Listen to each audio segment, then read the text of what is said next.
do Senhor, meus irmãos, paz do Senhor, povo de Deus. Estamos dando início aqui a um baita de um trabalho, né, Rudinei? Nosso amigo Rudinei. Estamos aqui para fazer mais uma live, através dessa entrar no seu lar, na sua casa, para transmitir uma palavra de Deus e uma palavra de esperança ao seu coração. A paz de Deus, amados e queridos irmãos que estão assistindo essa live e outros que vão acompanhar através do canal do Facebook. O programa que é Despertando pela Luz da Palavra. Hoje o nosso convidado e entrevistado é o nosso amigo, pastor Oséias de Freitas. Ele que vai hoje estar trazendo uma mensagem, contando um pouco da história da sua denominação. Ele pertence à Igreja Avivamento Bíblico Renovado. Pastor Oséias, por que do nome por que do nome Avivamento Bíblico Renovado? Paz do Senhor, meu amigo Rudinei, paz do Senhor a todos os irmãos que estão nos ouvindo nesse momento, através desse meio de comunicação. Então, nosso pastor saudoso, pastor João Maria Freitas, há aproximadamente 20 anos atrás, ele foi convidado a congregar na denominação Avivamento Bíblico, simplesmente. Então ele veio a convite, trabalhou por um período de tempo com esses irmãos, e algumas questões doutrinárias fez com que ele saísse da denominação, né? E Deus assim o direcionou, fazendo com que então ele acrescentasse somente o nome renovado. Então ficou Avivamento Bíblico Renovado. Aí, fundamentado em cima da palavra de Deus, nós fundamos esse ministério e estamos aí então aproximadamente 20 anos trabalhando nessa denominação. E os cultos, eles são mais tradicionais ou pentecostais? Pentecostais. Nossa denominação ela é pentecostal, então a gente puxa um pouco para esse ritmo, né? Dessa forma. Nós somos pentecostais. O avivamento bíblico, então, no caso, seria assim para granjear mais os dons do Espírito Santo, a linguagem, as revelações, é isso? De certa forma, a gente entende assim, né? Através do Espírito Santo, ele nos capacita, sim, e conforme ele nos revela, conforme ele trabalha em nossas vidas, nós atuamos aqui. Se alguém que está em casa quiser participar do culto presencial, embora que agora na pandemia está mais complicado, mas depois de passando tudo isso, qual é o endereço para as pessoas que estão em casa poder fazer uma visita nessa congregação? Apesar dessa pandemia, nós estamos aqui dentro dessas restrições que exigem, né, fazendo os cultos. Temos os cultos presenciais, sim, mas obedecendo, é claro, ao decreto, distanciamento e tudo aquilo que pede, né? Mas o nosso culto aqui, os nossos cultos aqui são nesse período agora, todo sábado e domingo.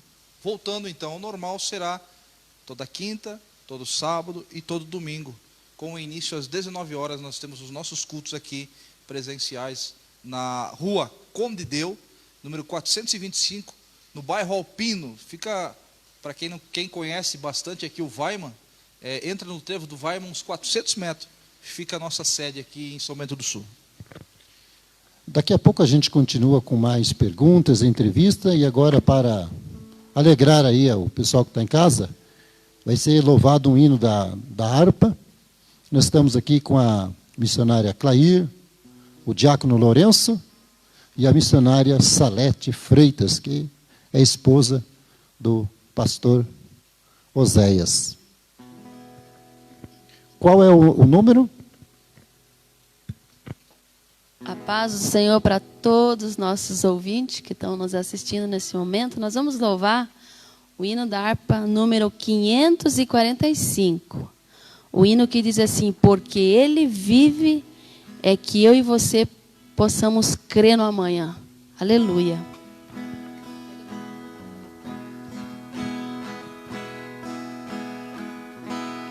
Deus enviou seu Filho amado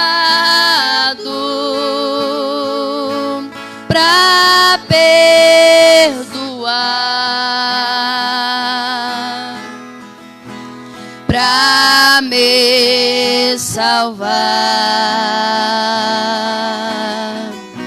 Na cruz morreu por meus pecados,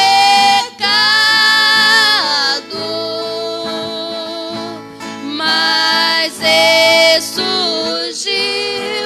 e vivo com o Pai está. Porque Ele vive, posso crer no amanhã. Porque Ele vive, temor não há, mas eu bem sei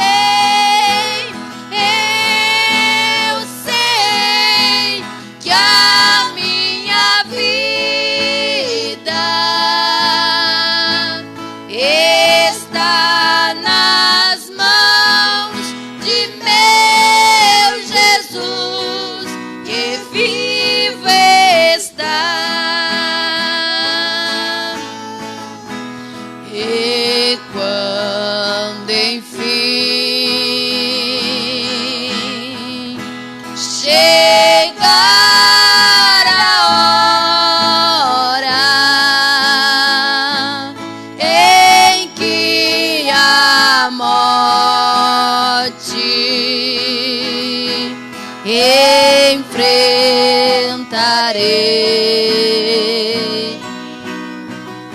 sem medo então terei vitória, irei à glória ao meu Jesus, que vivo está. Porque Ele vive, posso crer no amanhã. Porque Ele vive,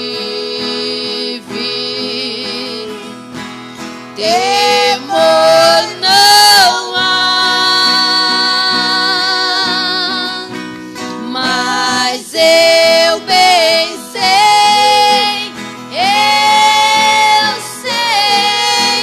que a minha vida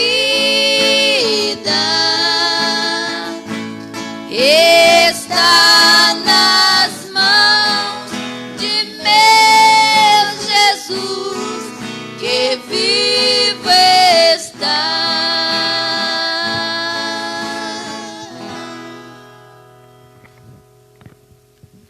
Para você que está em casa, compartilhe essa live, compartilhe esse vídeo, dê um curtir, faça um comentário, peça a sua oração, que no final do programa vai ter uma oração. E nós vamos estar dando continuidade aqui às perguntas. Nós sabemos que agora, no tempo da pandemia, muitos estão assistindo, outros têm bastante restrições a frequentar os templos. E nós estamos vendo um esfriamento espiritual, porque as pessoas meio que já estão se acostumando a não cultuar a Deus no templo. Há muita polêmica também em pessoas dizer que cultuar a Deus no templo não é necessário, até porque falam que nós somos o templo do Espírito Santo e não é necessário frequentar os cultos. Então, eu gostaria de perguntar para o pastor Oséia o que ele acha a respeito disso, dentro da Sagrada Escritura. Tem base bíblica de a gente, nos dias atuais, continuar congregando, adorando a Deus, oferecendo culto racional no templo, pastor Oséias? Rudinei, essa é uma pergunta muito importante, principalmente, sim, nesse período que a gente está passando. É claro que a gente compreende que deve haver um distanciamento, porque tem uma pandemia e tem um vírus circulando. Então, deve ter todos os cuidados necessários. Só que, sim, a gente, muitas das vezes, no Facebook, em especial, a gente percebe, né, as pessoas dizendo assim, não precisa mais abrir a igreja, porque a igreja somos nós. E a gente olha pela palavra de Deus, a gente percebe pela palavra de Deus. Eu até fiz um pequeno comentário esses dias no Facebook, dizendo assim que não existe igreja de uma só pessoa, como também não existe uma igreja sem comunhão. Primeiro, a gente precisa, através da hermenêutica, que seria a interpretar os textos. Primeiro a gente tem que compreender, porque muitas das vezes as pessoas que dizem que ela não é igreja, ela nem sabe o que quer traduzir a palavra igreja, o que é uma igreja. Então, se a gente observar pela hermenêutica da palavra, ou seja, a interpretação da palavra, a gente tem que também, a exegese da palavra, ou seja, a gente quando lê o texto, tem que conseguir extrair do texto aquilo que o texto verdadeiramente quer dizer. Também tem ao contrário da exegese, a eigegese, que quer dizer, que muitas das vezes significa que, às vezes, em vez das pessoas retirar do texto aquilo que o texto está querendo dizer, elas acrescentam ao texto o que o texto, na verdade, não está dizendo. Então, a gente precisa compreender, as pessoas precisam compreender que a etimologia da palavra igreja, isso aqui é uma coisa muito, eu particularmente gosto, quando se fala em etimologia, é uma parte da gramática em que estuda da onde surgiram as palavras, de onde veio as palavras de igreja. E a gente vai perceber que essa palavra aqui ela tem um sentido muito forte, para que eu possa dizer que sim, eu sou igreja, e o que é igreja, o porquê que eu devo estar na igreja, por que eu devo congregar, por que eu devo participar. Se a gente observar para a tradução da palavra igreja, ela vem do grego iglesias, que quer dizer uma assembleia de cidadãos livres. Naquele contexto político, na antiguidade, Rudinei, o sentido da palavra igreja, iglesias, ela era chamados para fora. Ou seja, os cidadãos eram chamados para fora das suas casas para participar de reuniões que eram feitas naquele período, geralmente reuniões políticas.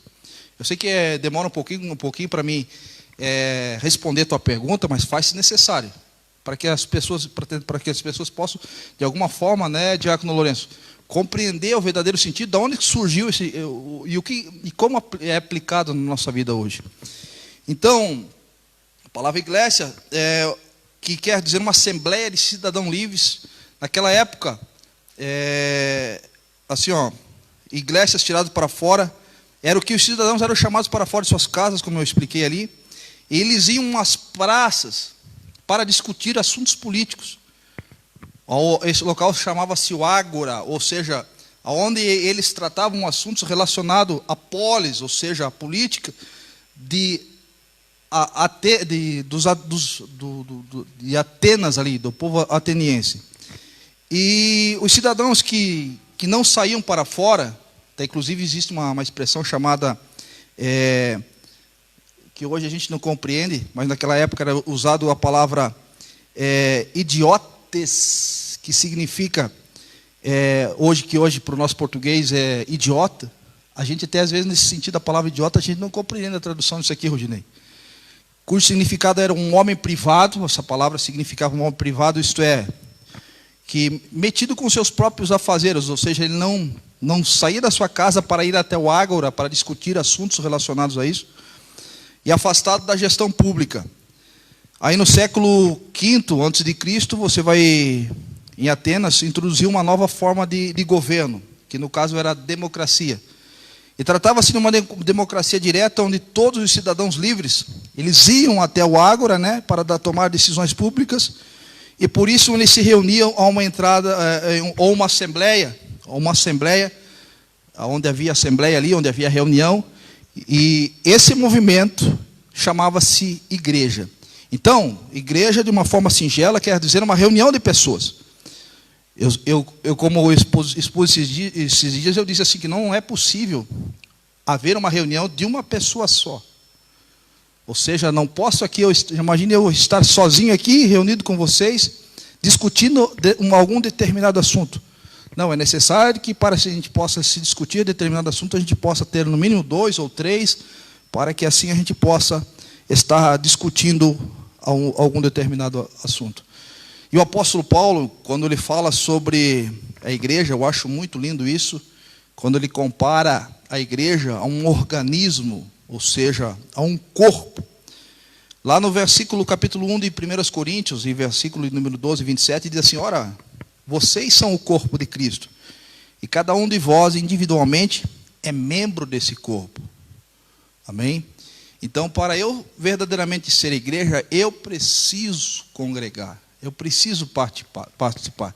Porque esse bate-papo que nós estamos tendo aqui, essa amizade que a gente constrói aqui, é isso que Deus quer para nós. Deus não quer individualismo. Deus quer que nós possa estar compartilhando, ajudando e sendo ajudado. Isso sim é igreja. Amém? Tem uma parte também que Jesus, antes dele subir aos céus, ele orientou os discípulos para que se reunissem. E no dia de Pentecostes, o qual era uma festa tradicional, que vinha de várias províncias, vários povos se reunia para comemorar o dia de Pentecostes. E nesse dia os discípulos estavam reunidos. Então ali foi a primeira vez que teve a descida do Espírito Santo, o qual fez uma grande festa, e repartindo ali os dons e manifestando. Me parece, então, que realmente é importante se reunir, senão Jesus Cristo não tinha orientado e o Espírito Santo não teria descido individual, mas parece-me que foi uma ordem e eles obedeceram e viram o resultado ali, foi o nascimento, o surgimento da igreja cristã. Você concorda com isso, pastor Oséias? Sim, com certeza. Não é possível existir uma igreja... O individualismo não está no coração de Deus. Deus pensa sempre no coletivo. Então, quando a gente se reúne, a gente está aqui para aprender uns com os outros e aprende o verdadeiro sentido da comunhão, que no caso significa ter uma união, uma união, a paz, compartilhar a paz um para com o outro. E quando 2 ou mais pessoas fazem coisas juntas, isso então desperta, acrescenta em nós a comunhão. É claro que o período que a gente está vivendo, sim, infelizmente, né, esse distanciamento tem que acontecer, mas que isso não pode, Rudinei, se tornar um costume, em especial aos cristãos. E até mesmo usaram uma expressão dizendo assim, não, agora eu sou igreja, e porque eu sou igreja, eu não preciso ir congregar. Não, você só é igreja se você estiver no coletivo, se estiver participando de uma assembleia, estiver participando de uma reunião. E, claro, essa reunião sendo o nome do Senhor Jesus glorificado.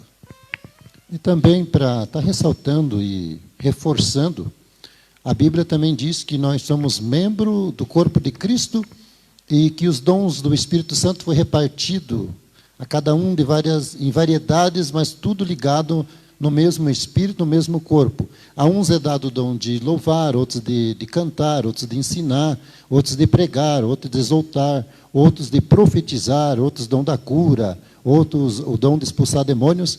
E há variedades de dom que enriquece a igreja de Cristo, que no caso seria a reunião das pessoas. Então, não teria como uma pessoa ter todos os dons e outras não ter nada. Então, por isso que a reunião ela é importante, ela enriquece, porque os dons estão repartidos, e a gente não sabe, muitas pessoas, que você que está em casa, que também ainda não conhece o caminho do Senhor Jesus Cristo, na forma íntima para com Deus. Ouviu falar de Cristo, ouviu falar de Jesus, ouviu falar-se de Deus, mas não teve um real encontro.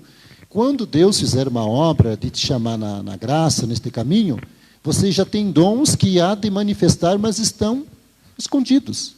Então, por isso que é importante a reunião. Aí as pessoas vão granjeando o talento que Deus deu para cada um. Vale a pena a gente esclarecer também, por exemplo, no tempo de Jesus, havia três instituições, que no caso eram o templo, né, as sinagogas e a igreja, ou seja, a igreja. As duas primeiras tinham um caráter religioso, a gente precisa esclarecer isso, tinha um caráter religioso, e a igreja, reunida no seu ágora, ou seja, nas praças e assim por diante, a igreja, né, era, vamos dizer, a igreja, traduzindo no nosso português hoje. Assim que acontecia. Então, quando a gente percebe lá em Mateus capítulo 16, e versículo número 18, essa expressão ela se torna viva quando Jesus disse para Pedro: na verdade tu és Pedro, e sobre esta pedra, Jesus estava falando dele, eu edificarei a minha igreja. Então agora esta reunião não mais só, mas para tratar os assuntos do reino de Deus. Agora nós somos tirados para fora do pecado, para fora da prostituição, para fora, enfim, tirado de tudo isso, para que agora a gente possa se reunir e aprender através, como você já disse aqui, a repartição dos dons e assim por diante. O Espírito Santo nos ensina, nos capacita, para a gente verdadeiramente, como igreja, Rudinei, ser útil à nossa sociedade. Amém? E nós sabemos que a igreja cristã é aquela que professa a fé em Cristo. Quando se fala em igreja cristã, ela tem por mandamento e costume, né, litúrgico, a ceia, né? Então não tem como participar da ceia, estar reunidos em comunhão sem a reunião. Ou tem, pastor Zéias? A gente tem casos aqui, por exemplo, de pessoas que não estão vindo na igreja, principalmente por esse período. A gente está indo ministrar a ceia para eles em particular, né? Em particular. É claro que a gente estava observando essa circunstância, falando sobre esse detalhe, porque verdadeiramente esse período que aconteceu agora, um período inesperado, a gente não sabia, que não tinha essa noção que ia acontecer tudo isso, então muda muitas coisas, né?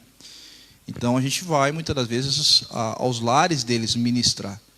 Mas para o cristão, Rudinei, a maior alegria é participar da ceia no coletivo, na verdade, todos nós reunidos aqui, diante de Deus. Aqui, na verdade, a gente demonstra uma comunhão com Deus e com o nosso próximo. Mas para receber esta ceia, ela deve pertencer a alguma denominação, né? Sim, sim. Aí volta naquilo que também é importante, né? Sim. Porque você não vai em pessoas que não são cristãs oferecer, que não tem uma lógica, né?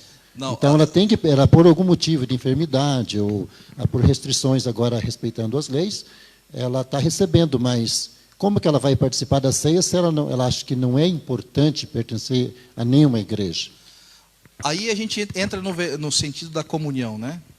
Entra no sentido da comunhão. Para eu pertencer ao corpo, eu preciso estar ligado no corpo. Para eu fazer parte do corpo, nós entendemos assim, pela palavra, é um processo. A gente aceita Jesus, a gente se batiza, e a partir desse momento você torna-se um membro do corpo de Cristo. Esses são os passos que a gente deve seguir para se tornar um membro do corpo de Cristo. Não basta simplesmente... A gente ouve muitas pessoas dizendo assim, né, eu creio em Deus. Mas o fato de você crer em Deus não significa dizer que você é um membro do corpo de Cristo. Para você ser membro do corpo de Cristo, tem que passar por um período, um processo para verdadeiramente se tornar. Então, para assim, você participar da ceia, tu precisa congregar, né? Tu precisa pertencer a uma denominação, tem que ter um responsável por você, seja lá um ancião, seja lá um pastor, alguém que cuida e zela pela sua... Aí entra mais uma vez aquele detalhe, né? Muitas pessoas dizem assim, não, eu sou crente, mas eu congrego em casa. Não tem como... Como é que você vai dizer assim, ó, eu sou o dedo, mas eu aqui fora dessa mão, eu vou viver. O dedo fora do corpo, fora da mão, fora do braço, ele vai morrer, não é verdade? Então a gente precisa estar ligado no corpo, no coletivo. A gente precisa congregar, a gente precisa participar de um rebanho. A congregação que nós pertencemos, ela sempre ensina Até temos um hino que fala que a igreja é uma santa escola. Aí fora, nos estudos materiais, para se formar cidadão, e cursos, e para ganhar dinheiro, enfim, para a parte financeira, as pessoas frequentam escolas, universidades, e aprendem, mas para aplicar isso no seu dia a dia. A igreja ela não é diferente. Ela é uma escola onde a gente vem para aprender e fazer aplicação dos ensinos nos dias cotidianos. O que é ensinado numa igreja cristã? Para formar bons cidadãos, né? E nós temos ali os mandamentos, né? Não roubar, não mentir, não matar. A igreja ensina bons costumes, e para isso ela deve frequentar a igreja, porque ali ela vai estar aprendendo, né, sobre os dons que foi falado, né? Então não tem como você ser um cristão, né, ter uma intimidade com Deus isoladamente. Nós somos o templo e a morada do Espírito Santo, porque a partir que nós saímos do tempo físico, né, porque aqui é somente uma casa de oração, lugar apropriado. Para isso tem o quarto para dormir, a cozinha para cozinhar os alimentos e fazer as refeições, o banheiro para tomar banho e fazer as necessidades, a sala para assistir, para conversar. Então, cada cômodo tem um lugar apropriado. Se você fica doente, você vai no hospital, lugar apropriado, né? Se você vai no cinema, lugar apropriado para aquilo. A igreja nada é do que um lugar apropriado para receber as pessoas, elas ficarem abrigadas do sol, da chuva. Ali vai ter cada um com a sua liturgia. Então, ela é importante também, porque se torna lugar apropriado. Uma escola para os ensinos, porque uma pessoa orientada, diz a palavra assim, que a verdade liberta. Mas como que vai ser saber da verdade se não tem quem ensine, e nem quem pregue, e nem aonde que pregue? Então, cai por terra essa tese de que não é preciso frequentar o templo. Até mesmo porque todo edifício, sem ninguém dentro, ele é um edifício. As pessoas realmente elas têm razão quando elas dizem, não, a igreja não é isso aqui. Vazia ela não é. Agora, quando estiver cheia de pessoas, cheia de membros, né, os membros do corpo de Cristo, os salvos em Cristo, aí sim ela é uma igreja. Entendeu? E sim, eu sempre digo para as pessoas, como a gente alimenta o nosso corpo físico com comida, seja lá churrasco, maionese, pizza, você gosta de pizza? Assim como a gente alimenta o nosso corpo físico, a gente precisa alimentar o nosso corpo espiritual. Nosso espírito se alimenta do quê? Da palavra, né, da oração, se alimenta da comunhão, né, da presença de Deus e assim por diante. Então, é coisa linda quando isso verdadeiramente flui dentro do rebanho e as pessoas compreendem isso. Amém? Então, para estar finalizando, a explicação da parte do porquê que nós somos templo e morada do Espírito Santo, é porque Deus deu para os dias atuais, até após a ressurreição de Cristo, a nossa ligação contínua com Deus através do Espírito Santo. Então, nós manifestamos o dom na nossa casa, no nosso trabalho, e reunimos no lugar apropriado. Por isso que nós somos templo e morada do Espírito Santo, porque nós não perdemos essa ligação o tempo todo. Na horizontal é assim que deve funcionar, né? Na horizontal, você com compromisso com Deus, e na vertical, você com compromisso com o teu próximo. É isso que é a igreja. Amém? É isso que é a igreja. Por isso que a Bíblia diz assim, amar a Deus sobre todas as coisas e o próximo como a ti mesmo. Se a gente botar isso em prática, meu amigo, seremos uma igreja forte na face da terra. Pastor José, você tem alguma palavra para passar específica, assim, um recado, aquilo que Deus colocar no seu coração, tanto porque vai ter muitas pessoas assistindo, pessoas que são cristãos e outras de outras religiões com suas crenças, ou até ateus, enfim. Quiser deixar uma palavra aí, fica na comunhão. Amém. Em primeiro lugar, quero te agradecer por essa oportunidade que me concedeu em participar desta entrevista, né, desse pequeno bate-papo, vamos assim dizer, no seu canal. Muito obrigado. Tá bom? E da mesma forma, dizer aos nossos telespectadores que, em meio à circunstância que nós estamos passando, a gente não pode perder a esperança. Diz um ditado que diz assim que a esperança é a última que morre, mas a nossa esperança é Cristo, então não vai morrer nunca mais. Né? Então, que isso se torne vivo no teu coração. Quando você se sentir triste, angustiado, lembre-se, não olhe para baixo, olhe para cima. Lá está o nosso autor e consumador, e se ele disser um sim para a tua vida, fique tranquilo, vai dar tudo certo. Tá bom? São essas minhas palavras, muito obrigado pela oportunidade, Deus abençoe. Agora nós vamos estar louvando mais um hino, depois vai ser feita uma oração final de agradecimento no programa. Vamos convidar aqui a missionária Saleta para ajudar a cantar? O louvar ou é vocês dois? A dupla? Então pode louvar a Deus aí. Glória a Deus. Eu quero saudar a todos com a paz do Senhor. E tem um versículo na Bíblia que diz assim, que quem está triste ore, mas quem está alegre cante, né? Então nós vamos adorar o Senhor com um hino bem conhecido do Wagner Roberto, que se intitula Filho.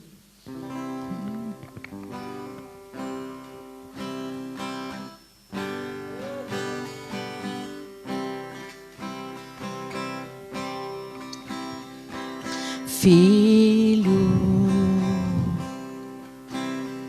novamente estou aqui para te dizer que estou contigo, para provar que além de ser o teu Senhor, sou teu amigo. Filho, desabafe e conte tudo o que quiser, teu lamento, a tua dor e o teu sofrer. Estarei sempre ao seu lado, oh, não temas. Saiba, filho, que são meus os seus problemas, e sou eu que os resolvo por você.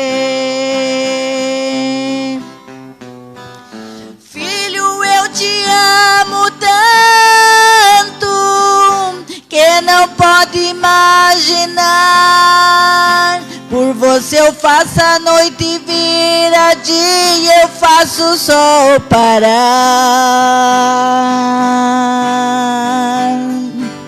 Filho, antes que nasceste, te escolhi, te chamei.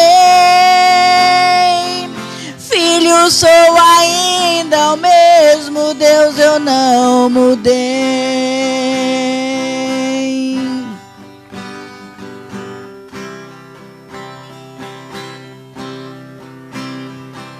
Filho, desabafe e conte tudo o que quiser, seu lamento, a tua dor e o teu sofrer. Estarei sempre ao seu lado, oh, não temas.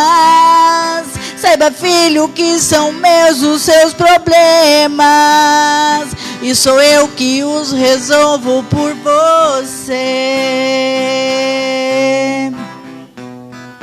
Filho, eu te amo tanto que não pode imaginar. Por você eu faço a noite vira dia, eu faço o sol parar.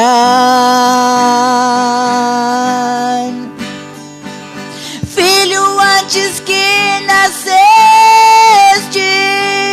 te escolhi, te chamei. Filho, sou ainda o mesmo Deus, eu não mudei.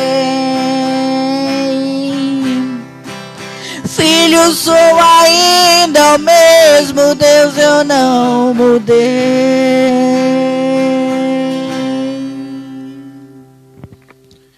Amados e queridos, Nós temos mais uns minutinhos, eu vou pedir para eles louvar mais um hino, né, com aquela porta aberta lá. Acho bonito aquele hino.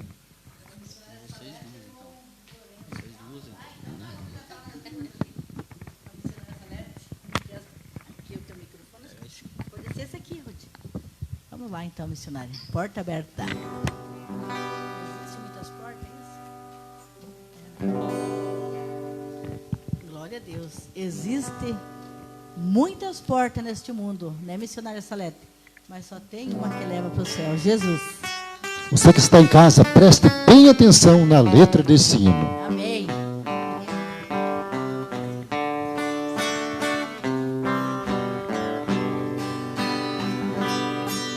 Existem muitas portas neste mundo, mas só uma é que leva para o céu.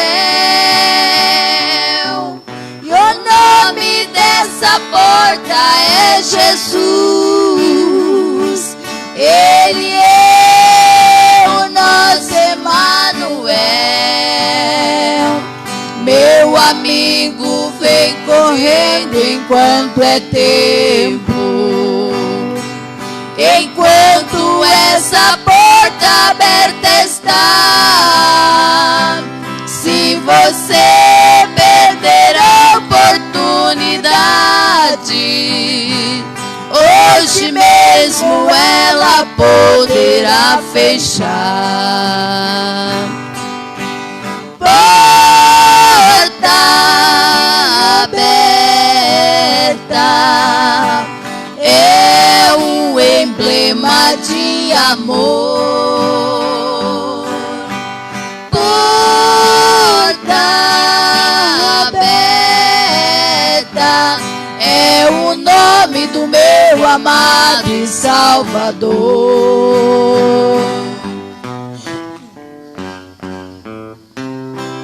Oh, glória.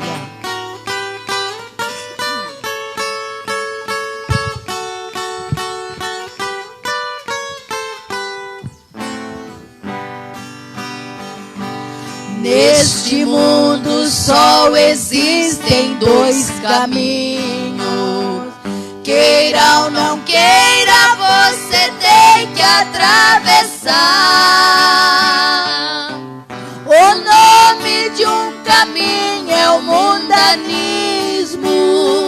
É muito fácil de você nele andar. Meu amigo, vem correndo enquanto é tempo. Enquanto essa porta aberta está, se você perder a oportunidade, hoje mesmo ela poderá fechar. Porta aberta é o emblema de amor. Porta aberta é o nome do meu amado e Salvador.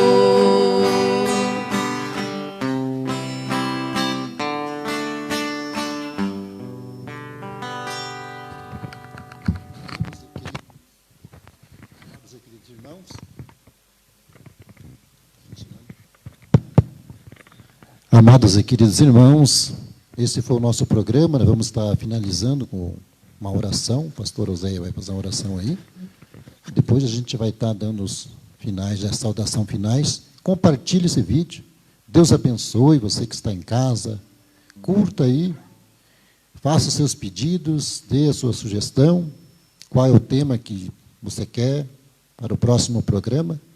E tendo curiosidade ou tendo anseio na sua alma para visitar a igreja do Avivamento Bíblico Renovado, foi passado o endereço. Vamos então estar finalizando com uma oração. Amém. A palavra, eu sempre digo oração, ela é uma junção de duas palavras. As 3 primeiras quer dizer orar. E a palavra orar quer dizer falar, conversar. É dessa forma que a gente acredita que a gente está conversando, vai conversar com Deus para colocar a minha e a tua necessidade diante dele. E as últimas 3 palavras, Rudinei, você pode perceber, é oração, ou seja, a última palavra quer dizer ação. A gente vai falar com Deus, Deus vai nos dar uma direção, e a partir desse momento, então, você vai fazer a tua parte, você vai agir. E dessa forma não tem a oração, ela sempre funciona na vida daquele que assim pratica. Amém? Então vamos orar nesse momento. Senhor nosso Deus, há muitas necessidades entre nós e entre aquelas pessoas que estão através do Facebook, YouTube, nos ouvindo. Senhor, uma coisa eu sei, que há poder no teu nome, para, Senhor, determinar, transformar, acrescentar, tirar tudo aquilo que porventura está servindo de atrapalho, está prejudicando, está causando tristeza, está causando angústia, está causando desânimo na vida do teu filho. Tira, Senhor, e acrescenta paz, acrescenta alegria, acrescenta esperança, acrescenta fé. Determina, Senhor, a obra perfeita na vida dessa pessoa. Ciente de que o Senhor sempre me ouviu, ciente de que o Senhor sempre me respondeu, eu te agradeço, certo de que todos aqueles que estão nos ouvindo, em nome de Jesus, abençoados serão. Amém. Amém, queridos e amados irmãos.